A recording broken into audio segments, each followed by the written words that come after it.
All right, good evening. We're up to about 90 folks on the call, which is fun on this rainy Monday afternoon. We keep adding people. I'm going to give it a minute or two.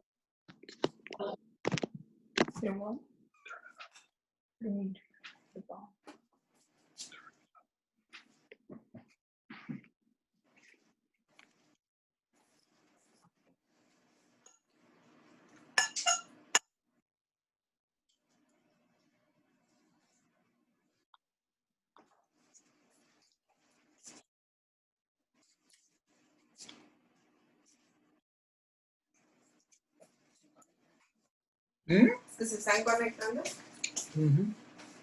We've broken the 100 mark.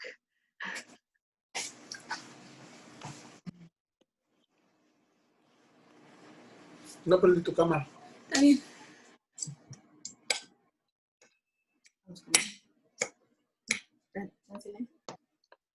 All right, good evening, everyone. My name is Jenna Masson, for those of you that I have not yet met. I know some of you from Wolf Pit School. I was the proud principal there for 5 years, and this summer transitioned over to the interim principal at Nathan Hale School. I've had a few people ask me, if that was something that I wanted, or did they make me do it? I don't know who the they is, but it's a wholehearted, yes, I absolutely want to be at Nathan Hale. The past few weeks have been crazy and amazing, but it's a fantastic place. There's just limitless potential with staff, with programming, with the building. I'm really looking forward to the work that needs to get done over the next few years. I'm joined by Mr. James Crouch, our assistant principal. He's with us tonight. We have on the call both parents and some staff members. And the email that I had sent out earlier today was to the effect that there's a lot of work to be done. And so in order for me to be able to continue to concentrate on doing the work, I'm trying to shorten the number of meetings. I appreciate the position that we as faculty members and as families are in. This is, a really challenging time. Some of you are probably in very different places. Some of you probably can't wait to get your kids back to school. Some of you are probably nervous to send them. Some of you probably are facing some real challenges in terms of work and trying to balance that, work-life balance and having kids. So it's just a really complicated time. I appreciate that. I hear it, I live it, I see it. I've got, folks sending me text messages and emails all the time about, all these decisions. And because it's so public, it's sort of hard to, it's hard to remove yourself from that at times. So I hear you and I see you. So I want to go over, I sent you all an agenda earlier today, and a lot of it, or some of it I should say, will be a repetition of Dr. Estrella's message, and then some of it will be very specific to Nathan Hale. I want to say from the outset that our middle schools are very different, and so the information that I may be sharing with you about Nathan Hale may in fact not apply to the other schools in district. One of the things that the superintendent did was talk about kind of the life in the day, and I'm going to start with that because I think it's really concrete, and I think you'll be able to picture your child in a space, and then I'm going to talk about what happens in the space. So I'm going to share with you my screen. Of course, it went to the ending slide.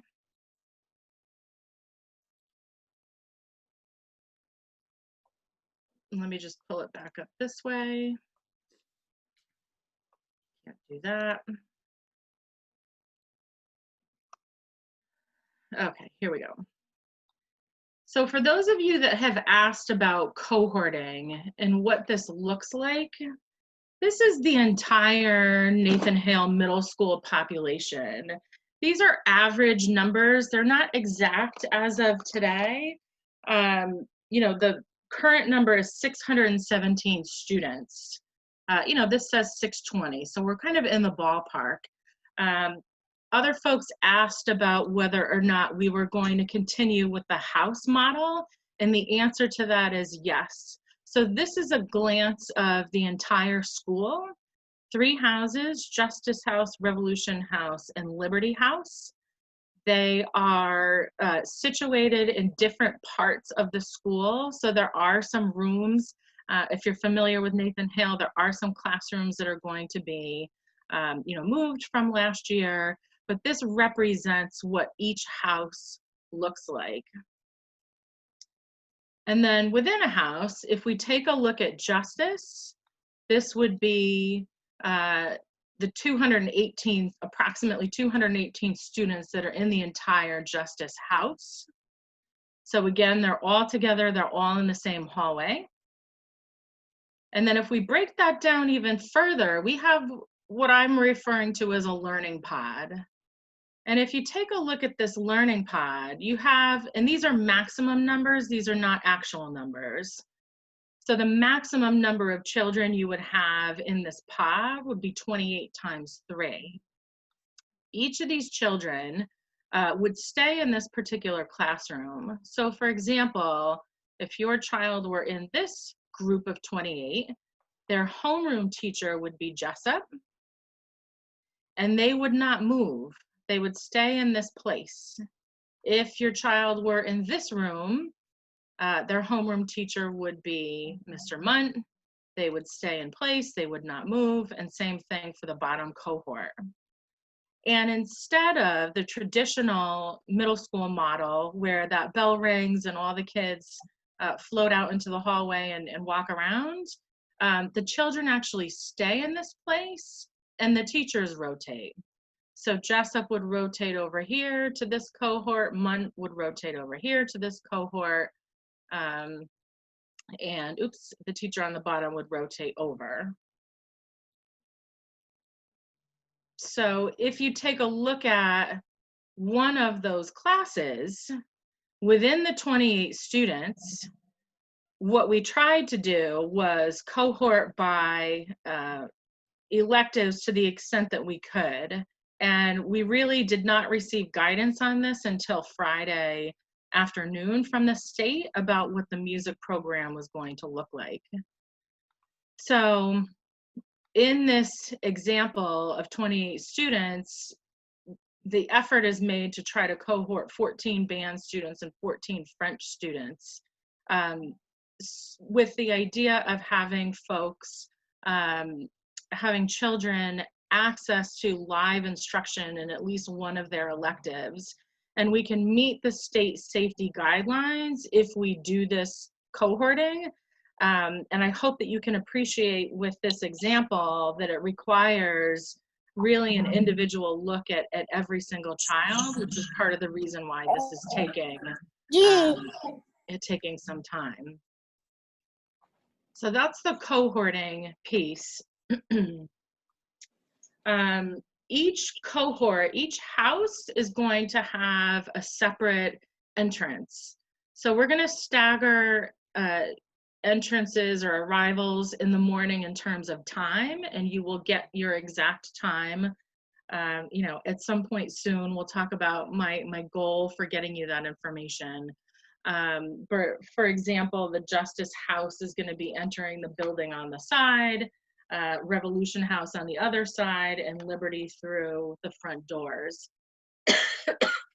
When they get off the bus or are dropped off by car, they're going to go to their entrance place and they will need to submit a screener. So there's going to be a sheet, if anybody had a child that attended in summer academy, there's going to be a sheet where they have to answer a few questions, and they'll complete the screener, they'll hand it to a staff member, and then they'll proceed to their class. It's going to be a little bit like a wedding, so they'll wait 6 feet apart, and then we'll send them maybe 15 or 20 seconds apart up the stairs so that they're not right next to each other, and we reduce the amount of traffic in the particular hallway. It's a great plan on paper. I think with anything else, we're going to have to see how it works once kids actually are getting off those buses and getting out of those cars. And if we have to stretch out that arrival time to remove, the amount of children that are there at one time, then we'll do it. But we have a good starting plan.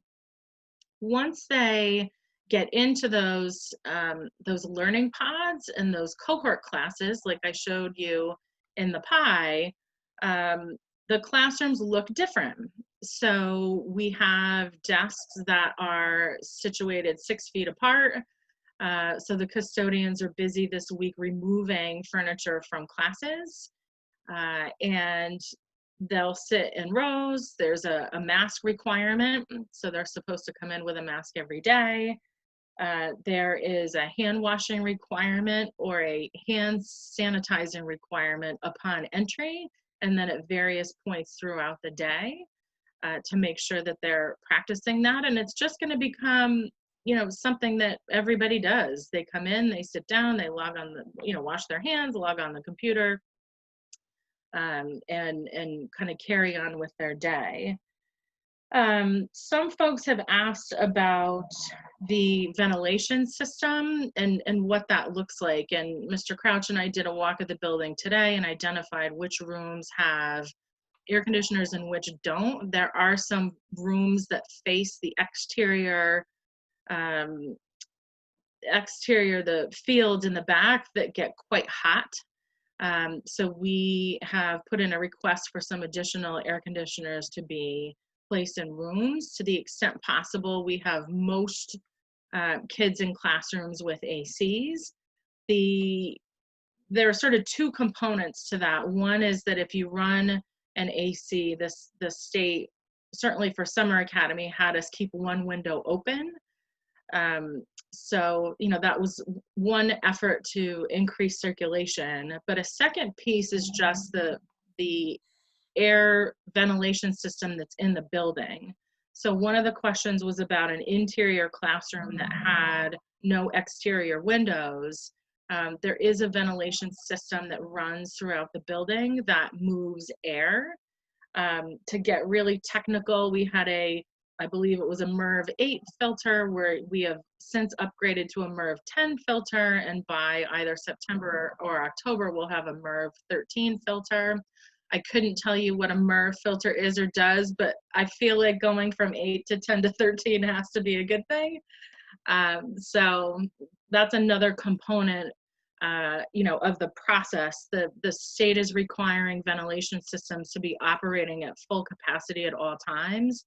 And those will get switched on well before the start of school so that they're fully operational and the air is really moving. The third piece about air in each classroom is the purchase of an air filtration system, which is supposed to be a pretty significant improvement. And basically it does what it sounds like. It filters the air so that kids in the room are having access to fresh air. In terms of masks, I guess I'll hop to this now. Students are required to wear them if they're in the building. We'd encourage you to provide them for your child, but if you can't, there will be masks available for them if they happen to forget them one day, or if you're unable to provide masks for them, they'll be available at the points of entry.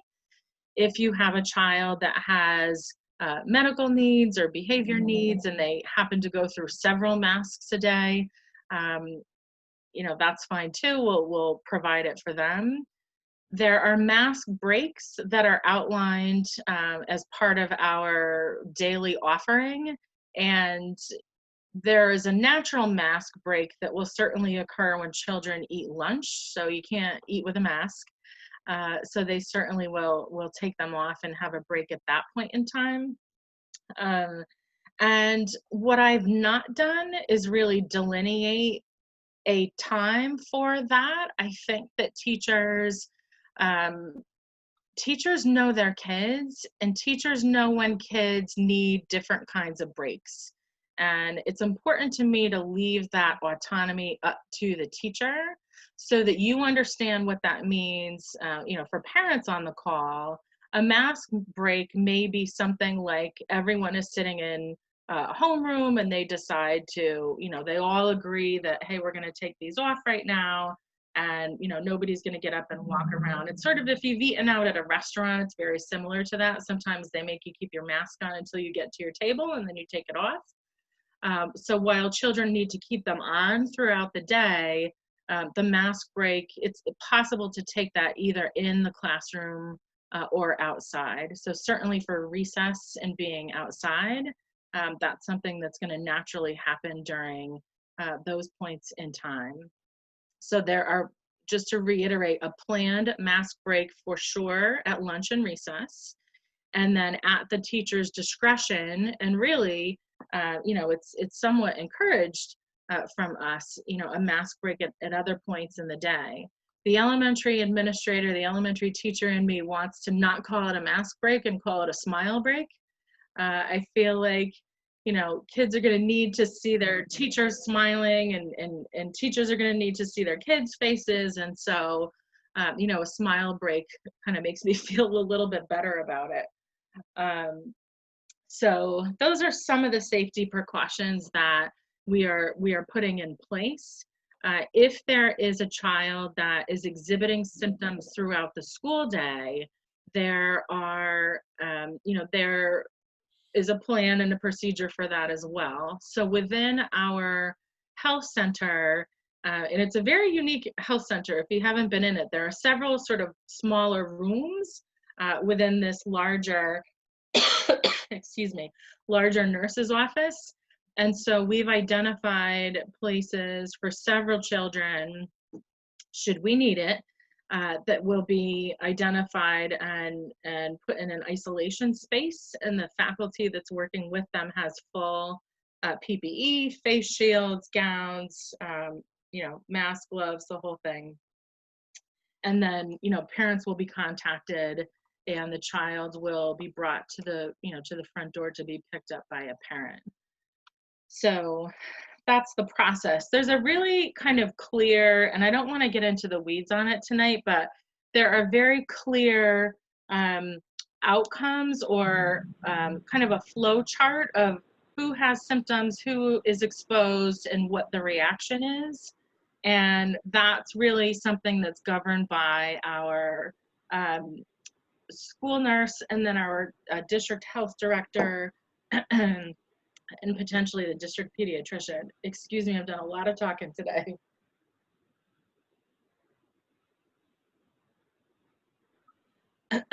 So whether or not there needs to be contact tracing or any type of closure of a particular classroom, that's going to be determined by the folks that are able to investigate that immediately. And so, to the extent possible, parents will be notified. It's a little tricky in some ways because it's medical information and it's private. So, to the extent that we can share with you whatever needs to be shared, we will. But the idea is that we're keeping kids apart, really, more than 6 feet, so that if someone is symptomatic or if someone is sick, that they won't be in such close proximity to a peer so as to infect them. So those images that you've seen probably in the media of those big parties that are happening and nobody's wearing masks, that's not going to happen in Nathan Hale. Kids are going to be 6 feet apart, and then they're going to be cohorted into smaller groups so that they're not in contact with one another.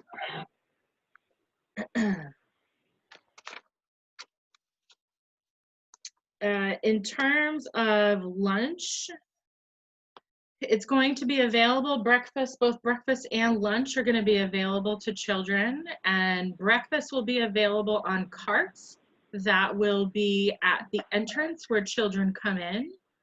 So they will, come in. If they're getting a breakfast, it'll be contactless. So, whether they swipe or have a card, I don't know that piece yet, but they certainly will not be touching anything other than their individual bag, bring it to class, eat their breakfast, dispose of it. Lunch will take place in classrooms. It will not take place in the cafeteria. We will have carts deployed to each of the hallways, and there really are 4 for us. It's an upstairs for Liberty, a downstairs for Justice, and an upstairs downstairs for Revolution. So there will be 4 cart locations. The same person daily is going to be charged with delivering food to that house. So, and I don't, my apologies, I don't know our food service workers, but if it's Janie delivers to Justice, it's going to be Janie doing it every day to Justice, to keep that apart. Again, kids will be sitting in their seats, eating lunch. They will be encouraged to sanitize their hands before and after lunch, and then certainly throw away anything they need to.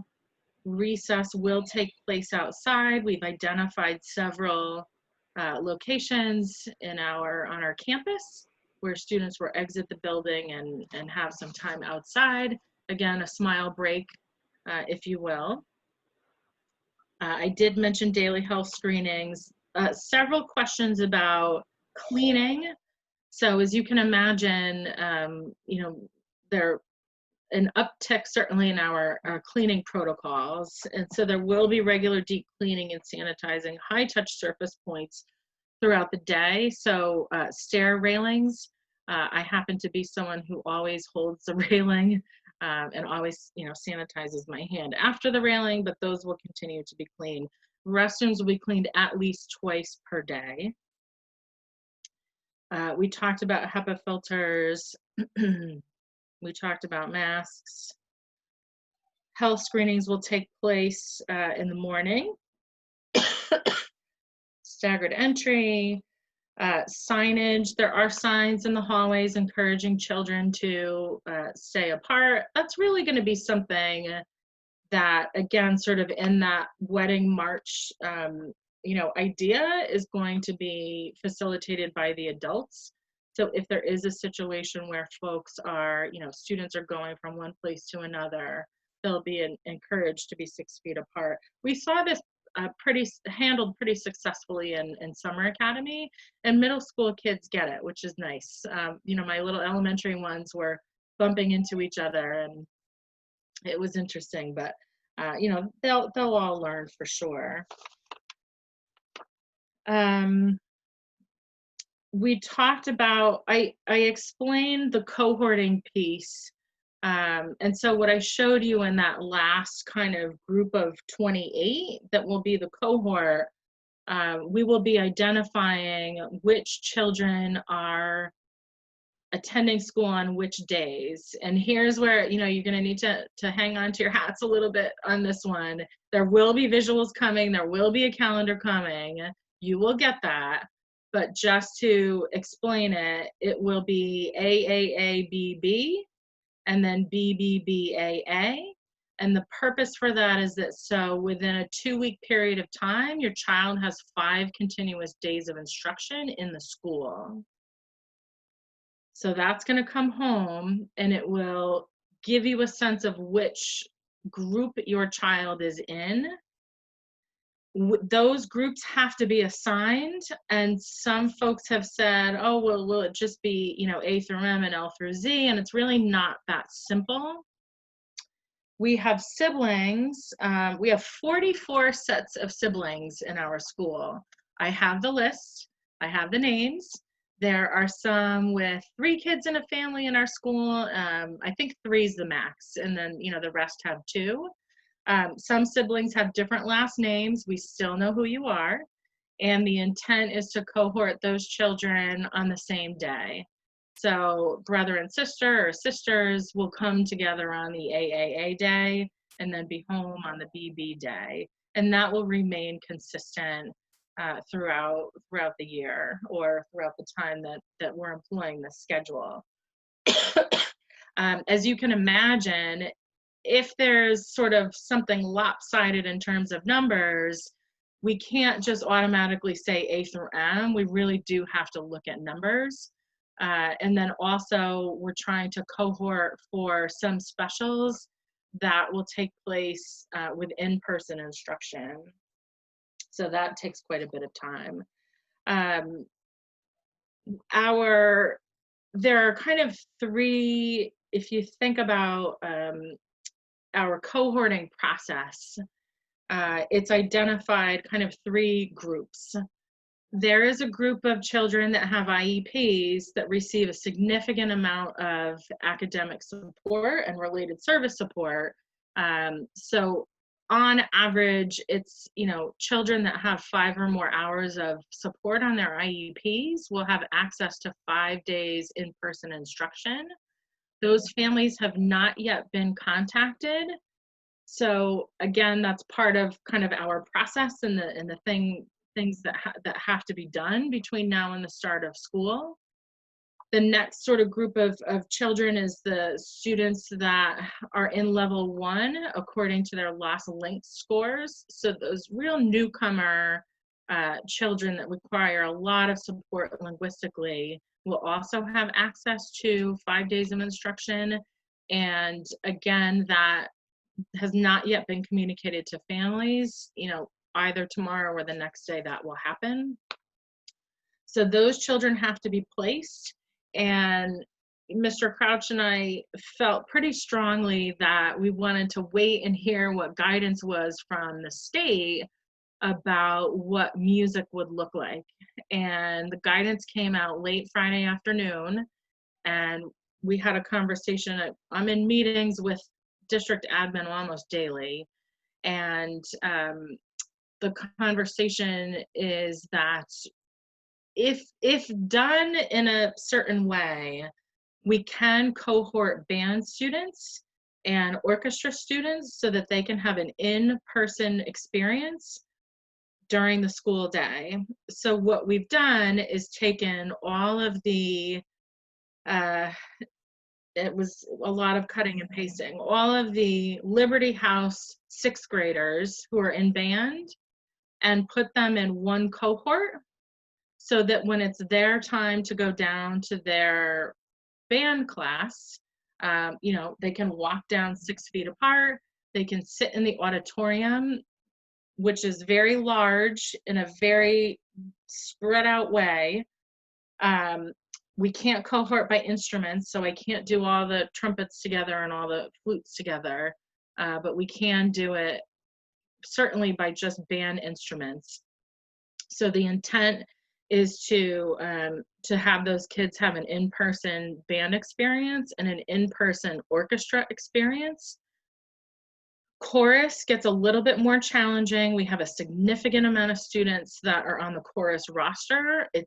So that's a TBD.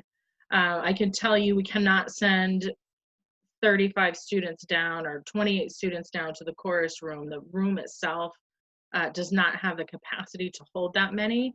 If I can get them on the football field, I'm going to do it. I think there's something sounds really fun about that, but that's a to be determined. And then sort of beyond that, we're trying to place, we have very large cohort of students interested in engineering and robotics, about 121 students over the course of the year, which is really exciting. So that feels like, we should try to do something in person. Whether or not we can do that, I don't know.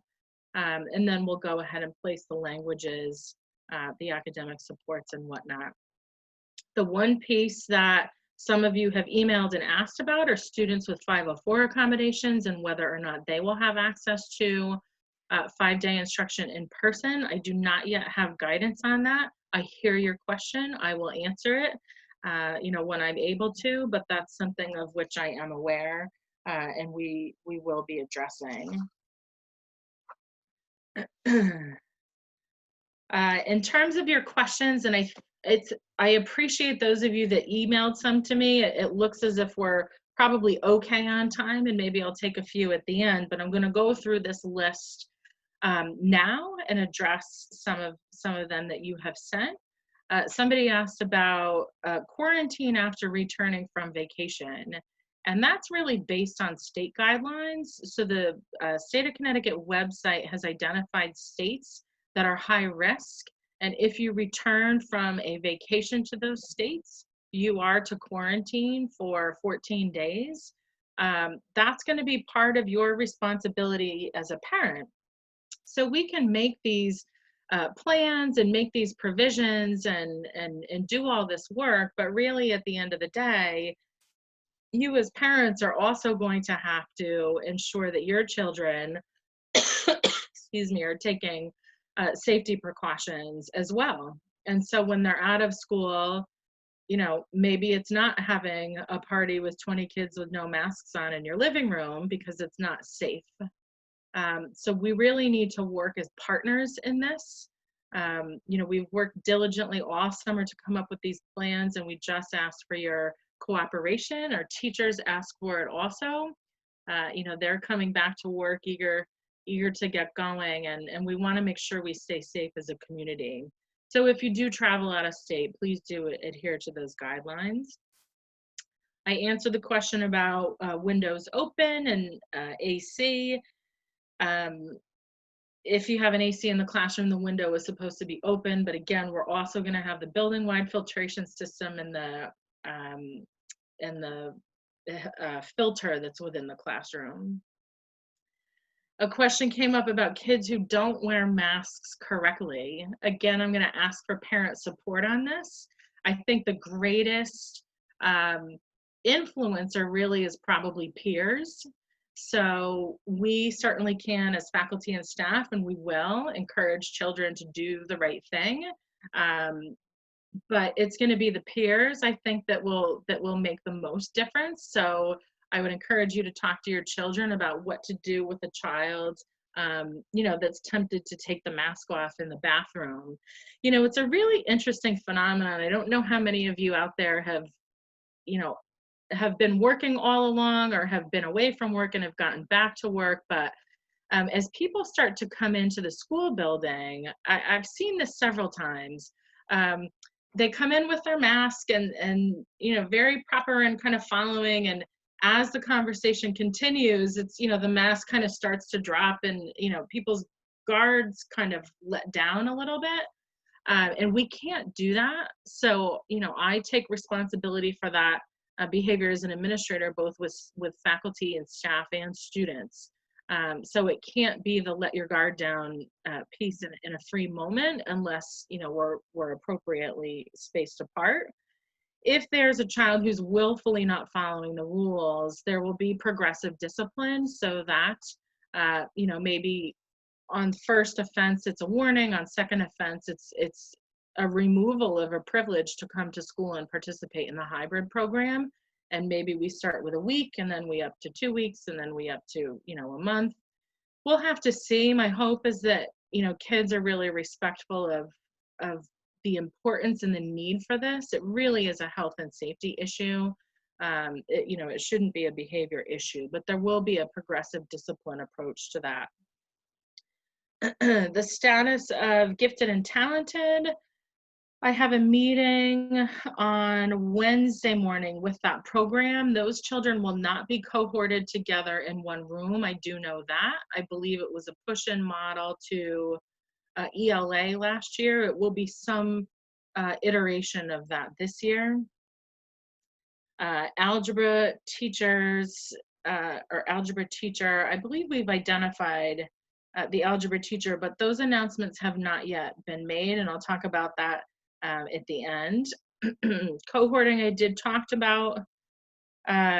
SPED students, I did talk about. We have around 20 children that have IEPs that will grant them access 5 days a week.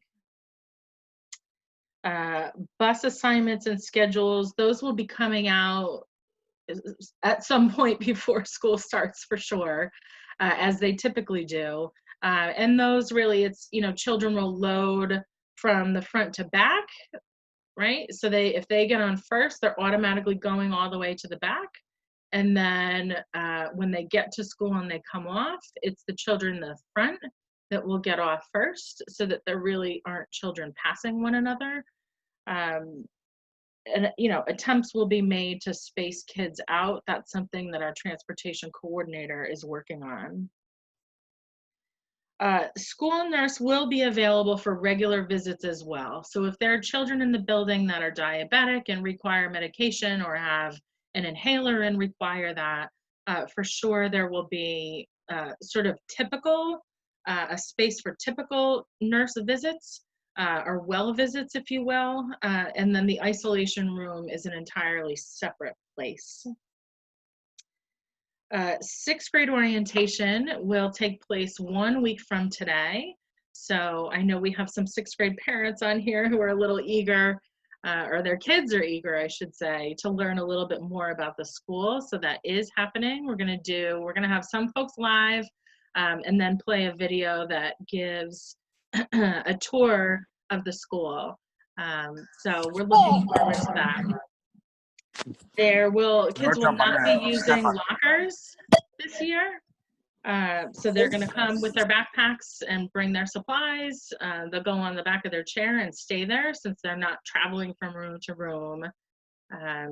That's what will happen. In terms of supply lists, what we're doing is ordering a pencil pocket. So those kind of plastic zippered pockets that have the 3 holes in them.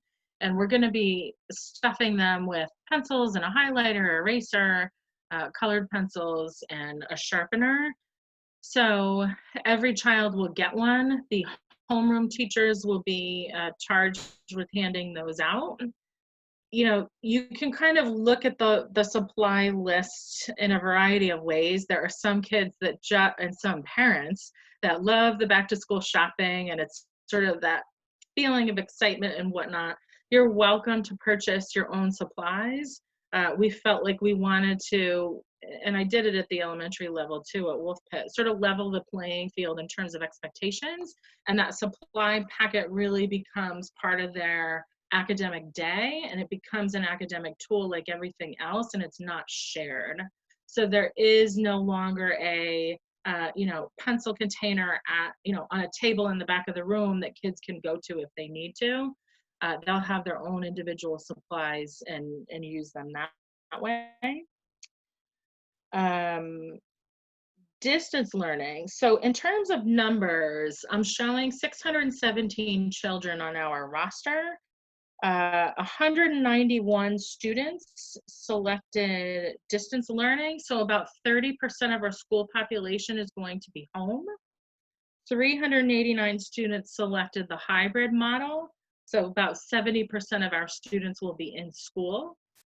And the students who are home are going to require, depending on their programming, potentially textbooks. And so our homeroom teachers really are going to organize the distribution of those materials. I can tell you that we have a lot of bags left over from gym lockers and lockers last year. When we get back to school, we'll have some pickup sessions for those things as well. So that's sort of where we're at. That's my list. We have about 10 or 15 minutes. I disabled the chat room because it's really distracting and kind of tough to manage in a group of this size. I tried to answer all of your questions. I think the pressing thing right now, if I were a parent, would be, where's my child's schedule? I want to know my child's teachers. Where's the homeroom?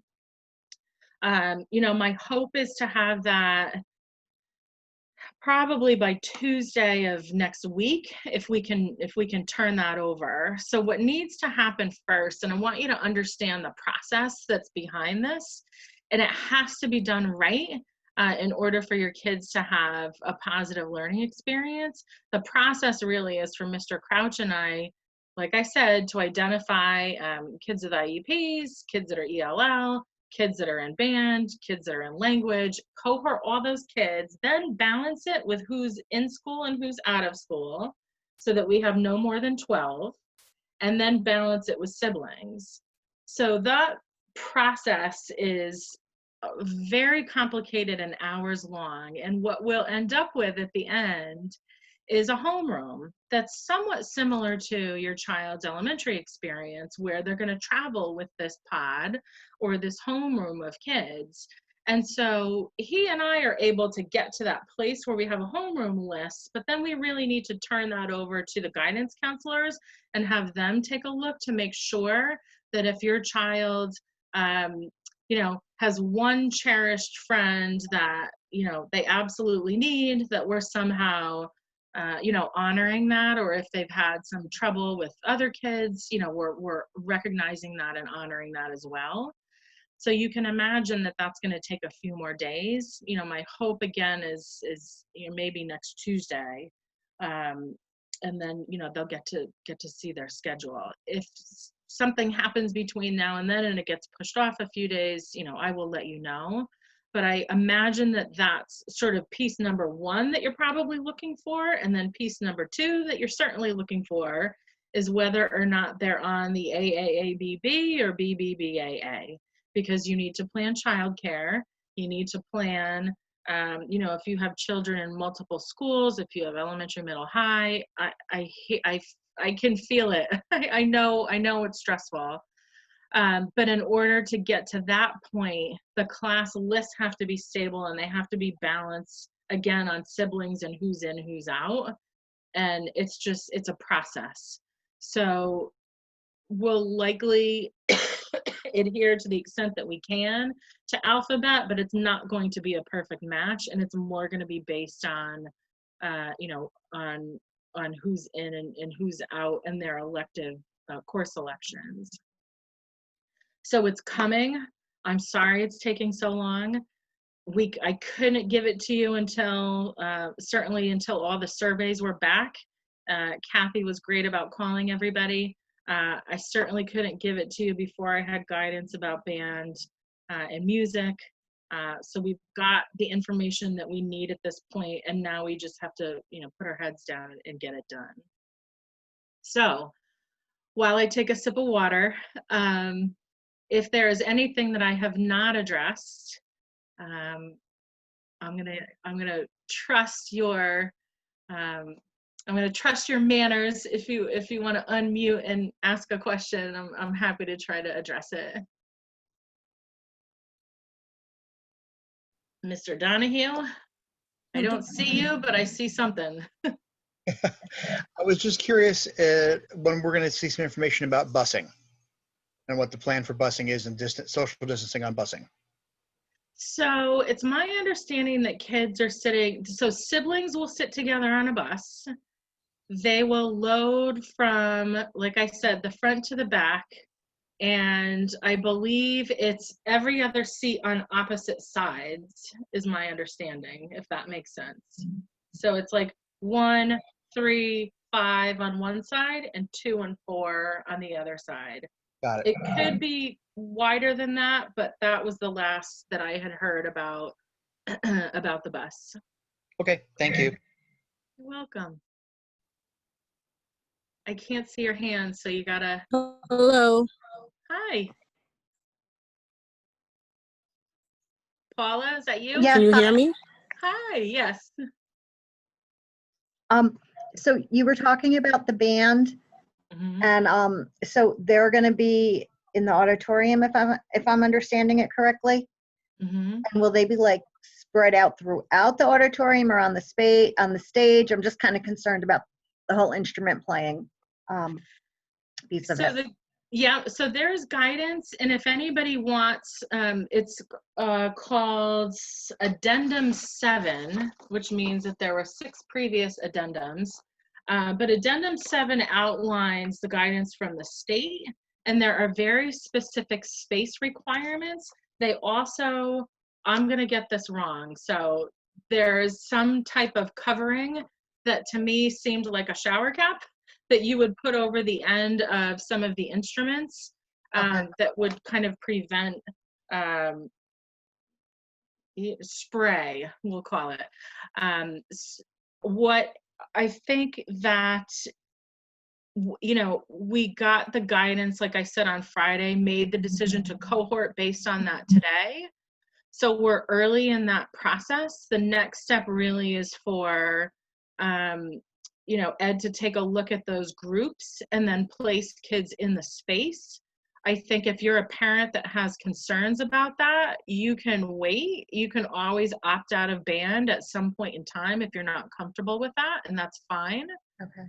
For the kids that are not, so our goal was to have a live, at least one live experience beyond the core subjects. You know, the fact that you're sending your children into school, we're going to the best of our ability, try to provide that if it meets the state guidelines. For kids that are not in a live experience per se, with a teacher standing in front of them in the room, like a Spanish teacher may come into room 221, but all of the children in room 221 may not be taking Spanish at that time. So it's possible that 3 of those 12 children are taking French. And so they will hop on a Chromebook and experience that simultaneously with the French teacher that's teaching in the room down the hall. And that really is what it's going to look like for kids that are in distance learning. So if they're home, you're going to, you know, that child's going to log on with their homeroom class and experience it as if they were in the room. It's really a simultaneous experience. So I think it's wise, you know, to have him in the cohort, and then if you opt out of it because you're not comfortable with what that seating chart looks like, you're welcome to do it, and we'll just, we can program him for another. Okay. I just didn't want to create a scheduling disaster. Well, yeah. Because we already have that. If it's possible to avoid it, but okay, thank you. we're doing our best. You're welcome. Who else? Thanks. I have a question. How do the holidays factor into the AABBB? Like, I know we have 3 holidays in September, on a Monday or a Friday. Yeah, great question. And we did talk about that. And so and again, that calendar was being finalized today. And I believe the intent is to keep it AAABB, BBBAA, so that there's an equal number of Mondays missed per se. And also so that you can plan for childcare or work arrangements if you need to. So that'll come out, but it'll stay stagnant. Thank you. Jennifer? Hi, thank you for setting this up. This is very helpful. So we have twins, and I understand cohort in AABB, but would they also be cohorted within the same house? Yes. So every group of 28, 14 of those 28 will be AAABB, and the other 14 will be BBBAA. But your children, unless for some reason you really want to keep them apart, and then we can talk, but your siblings would remain on the same schedule. What I'm probably going to do is have, and the word's too strong, right? But like an appeals process. So if we've missed something and there is some extenuating circumstance that needs to be addressed, like maybe a parent who has twins really doesn't want their kids in school at the same time, you know, you can reach out to us and we'll make adjustments to the extent that we can. Thank you. Hi, Dr. Mazzone. I have a quick question. Has the district gotten any guidance or guidelines about what like fire drills will look like or lockdown drills will look like? So we were talking about that today on a call, and no, they haven't. And there was some discussion about watching a fire drill on a video, which reminded me a little bit about If You Fly United, and they they show those, you know, they have that fun video of the airbags that come down. It's not been decided, but it has been discussed. So I know we have several, you know, evacuate and relocate places. You know, I know children are very well versed at, you know, if they need to, you know, do a lockdown and a lockout. I mean, we've been doing it for years. But what that's going to look like now, I don't know. I appreciate that question, and that's something I'll get back to everybody on. I have a question. Will drop-off still be at 8 o'clock? Is it going to be earlier? I know that you're still figuring all that out, but. Yeah, so it won't be earlier, and that's primarily because of the buses. But we are going to try to stagger within a 5-minute period. To be honest with you, I don't know that 5 minutes is going to do it. It might be too short. So I think we had an 8:05 start time, and I think I had put down 8:05, 8:10, and 8:15 based on grade level. Obviously, if you have children in 2 different grades, you would opt for, one of the 2 times. I've heard stories about the Nathan Hale parking lot. I've not experienced it. It's magical. How much time do you have? Okay. I don't know that 5 minutes is going to do it, but that's the general rule. And I appreciate you reminded me of 2 other things that I need to mention. They have opted to shorten the school day by 15 minutes. That was my next question, was pickup. Okay. Yeah, so instead of 3:05 for an end time, it's going to be 2:50. And that 15-minute block is actually going to contribute to a longer Monday for faculty and staff only. There's somewhat of a learning curve in terms of the technology piece and in terms of some programming. TTO is a real sore spot with a lot of folks. We will not have TTO next year. We've had some training on illustrative math, and so we're following that not as a curriculum, but as a program. So that's coming in. So there are a lot of PD initiatives that are going to require time. So it'll be a 15-minute shorter day. The other piece is, and they asked me to remind all of you of this, if you have a 7th grade student, their updated completed health assessment must be on file with the school nurse, or your child will not be able to participate in person or hybrid. So make sure those get in. I know a lot of physical appointments were canceled because of COVID. So contact your pediatrician if that's something you need, and you can either, scan and email it or mail it into the school or drop it off in our handy little box outside. Dr. Masson? Mm-hmm.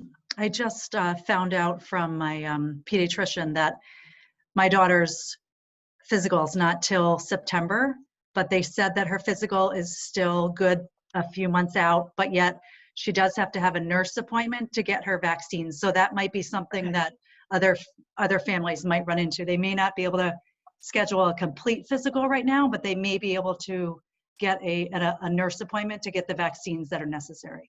Okay, that's a great point. Thank you. Hi there. So I'm assuming since the students will not be using lockers this year, will they then be toting all of their textbooks and materials back and forth every day? Yes is the short answer. The long answer is, I think, to the extent that we can be virtual with stuff, we're going to try to be. I'm not, it's an issue that probably needs to be vetted with all of the faculty before we make a final determination about that. I think at minimum, it's going to be a Chromebook that comes back and forth. We want to avoid having large distributions that we needed to have with all of the bags. It's inconvenient and it's not really all that effective. So I need to get a stronger sense of what that represents. Is a particular child going to be carrying a 10-pound math book, a 10-pound reading book, Right. That's going to get unwieldy. So that's something that I'll need to talk to faculty about. Thank you.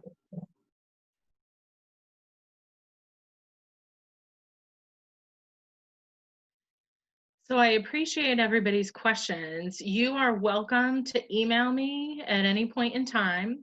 I owe you 2 things. I owe you your child's schedule. I owe you I owe you the cohort that your child is in.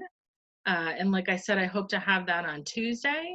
I would ask you to, continue to support your kids. If you need to get a mask, go and get one. And if you have any other questions, please do email me. I would encourage you to talk to your friends and your children's friends.